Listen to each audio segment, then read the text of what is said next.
Paalala po sa lahat ng mga pensyonado ng SSS, kakapasok lang po, importanteng advisory para sa inyo. Ito po ay para sa ating mga pensyonadong merong buwan ng kapanganakan nitong Disyembre at ang edad po ay nasa 80 pataas.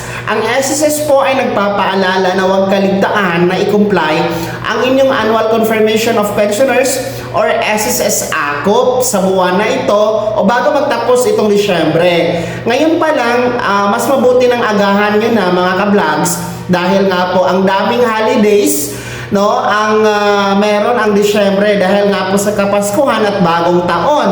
So baka mahirapan kayo mag-walk-in kung wala pong bukas na branch ang SSS dahil po sa mga holidays. So ngayon pa lang, kasi bukas December 12 pa po, no, araw ng Huwebes bukas, you can walk in na po, bumisita na sa malapit na branch ni SSS sa inyong lugar para mag-comply agad ng AKOP. O di kayo naman po sa ating mga nasa ibang bansa, mga OFW, pwede kayo mag-comply ng AKOP online gamit po ang inyong video conference na pamamaraan.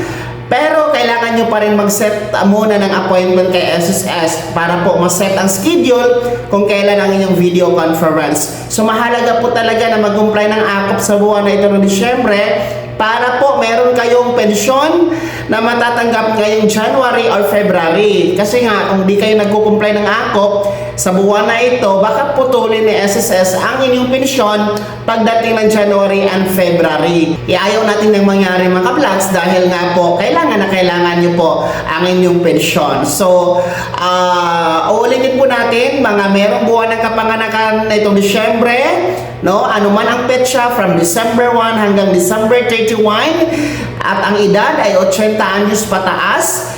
Kung kayo man ay nasa Pilipinas o nasa abroad, retiree pensioners, total disability, or survivor pensioners, please comply your SSS AKOP para tuloy-tuloy ang pagtanggap ng pensyon at hindi ito mapuputol mga ka-vlogs.